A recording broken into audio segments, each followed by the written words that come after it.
Marvel Studios' Loki has introduced a whole new variant on everyone's favorite god of mischief. With the mysterious Sylvie running around the timeline with Loki in tow, the MCU is getting weirder than it's ever been before. Here are the Easter eggs you missed in Loki Episode 3. Much of Loki Episode 3 is spent on Lamentis 1, a rocky, purple-skied moon facing imminent destruction.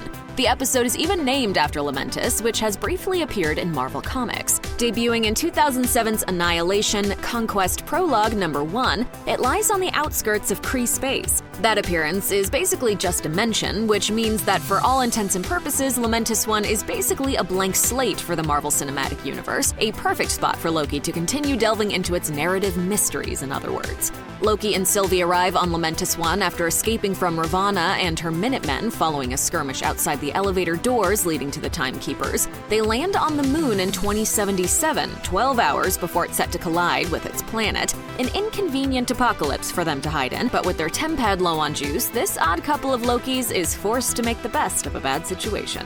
Not the only tech-savvy Loki. Don't ever call me that. Tech-savvy? No, a Loki. After Sylvie and Loki sneak on board the shuttle ferrying ticket holders off Lamentis 1, they have time to start getting to know one another, so naturally, talk turns to their love lives. Sylvie remains as cagey as ever, but tells Loki she's managed to keep a long-distance relationship going with a postman as she runs from one apocalypse to another. Managed to maintain quite a serious long-distance relationship with a postman whilst running across time from one apocalypse to another.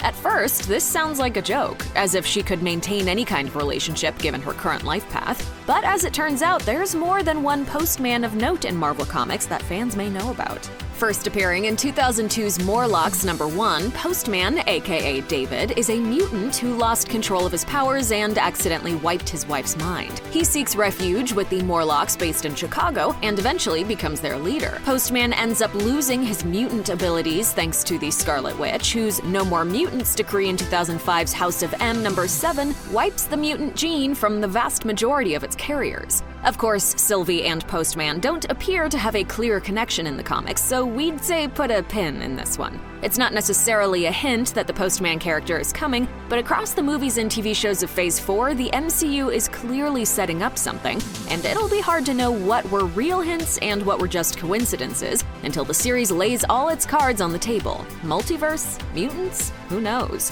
Another famous postman is Willie Lumpkin, the friendly mailman most known for his appearances in the Fantastic Four comic books, and also for dating May Parker in The Amazing Spider-Man. So who knows, maybe Sylvie had a thing for him. There may look like there's a bit of an age gap, but these are Lokis we're talking about. Looks can be deceiving. Or maybe Sylvie really is just pining for a hunky delivery man she's never been able to settle down with. It wouldn't be the first time an Asgardian super being has fallen for a regular Joe or Jane. We're treated to some fun callbacks to earlier MCU chapters in Loki, and Episode 3 is no exception. Once Loki and Sylvie work their way onto the Lamentis shuttle, they sit and converse in one of its upper-scale lounges. As they talk, Loki helps himself to 2 glasses of champagne, and Sylvie ends up falling asleep. When she wakes, her new travel companion has treated himself to more beverages, and he's putting on a show for the other travelers in the lounge. After singing and giving cheers to Sylvie, Loki smashes a martini glass and yells, Another! Loyal MCU fans will notice this nod to the first Thor film. The line and gesture are uttered by Thor when he visits a diner with his new Earth pals Jane Foster, Eric Selvig, and Darcy Lewis. This drink, I like it. I know, it's great, right? Another! The line is one of the most quoted from the original Thor movie, which feels so long ago at this point. All of these characters have been through so much at this point. It's nice that the MCU can still slow down and show that it remembers where it came from. Check out one of our newest videos right here. Plus, even more Looper videos about the Marvel Cinematic Universe are coming soon. Subscribe to our YouTube channel and hit the bell so you don't miss a single one.